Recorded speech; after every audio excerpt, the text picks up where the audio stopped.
Okay, let's just jump right in. Today, we're unpacking a really powerful, true-to-life story that is absolutely going to challenge how we think about grief, resilience, and honestly, what family truly means.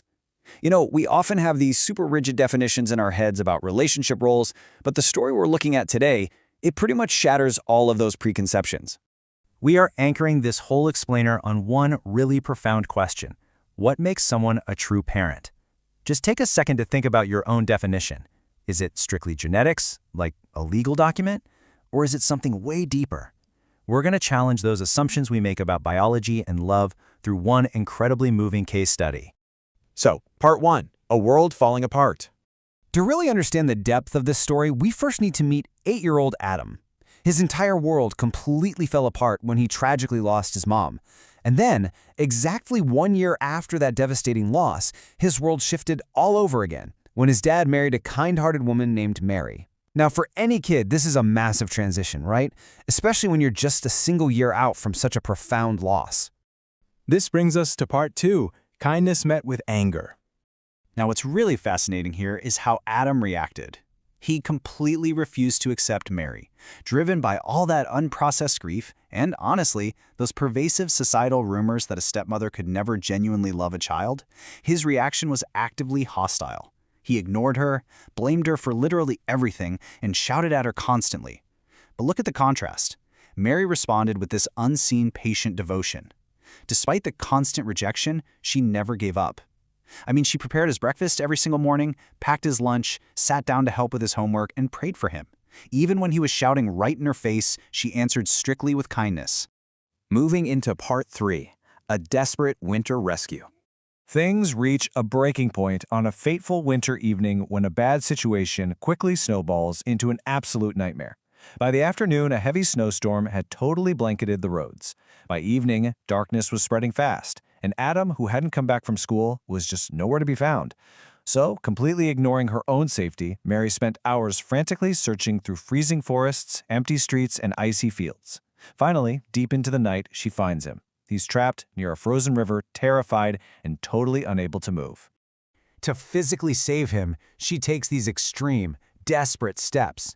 First, she rips off her own coat and wraps him in it, completely exposing herself to the bitter cold. Then, she picks him up and actually carries him through the absolute freezing weather. She pushes her body to such a dangerous limit that she completely collapses from exhaustion the very second they reach safety. Which leads to our final section, part 4, love thicker than blood. The aftermath of this whole terrifying ordeal unfolds at the hospital. Mary's in bed, completely exhausted and recovering, while Adam just stands silently beside her with tears welling up in his eyes. And then the doctor looks right at this 8-year-old boy and delivers a really blunt, powerful assessment. He says, she risked her own life to save yours. Talk about an ultimate reality check. It directly contradicted every terrible rumor Adam had ever believed about her. When Mary finally wakes up, Adam tightly grabs her hand and offers this just heartbreaking apology.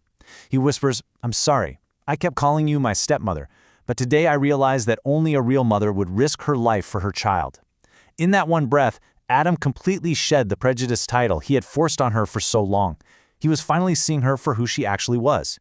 Smiling through her own tears, Mary responds with this beautiful, undeniable truth.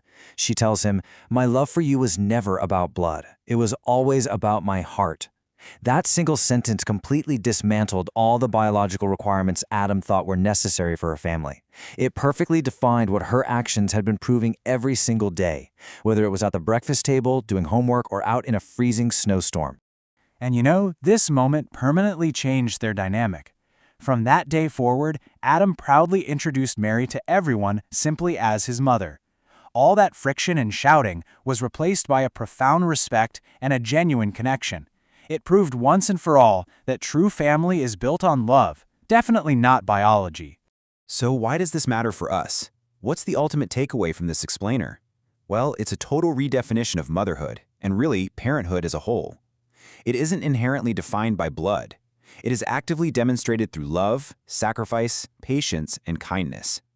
We absolutely must never judge a person or the depth of their commitment by their title alone. Titles are just labels, right?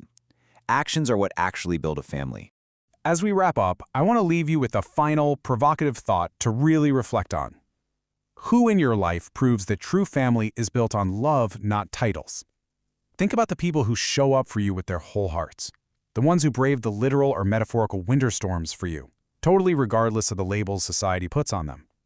Acknowledge them, appreciate them, and remember that love is the only thing that truly binds us.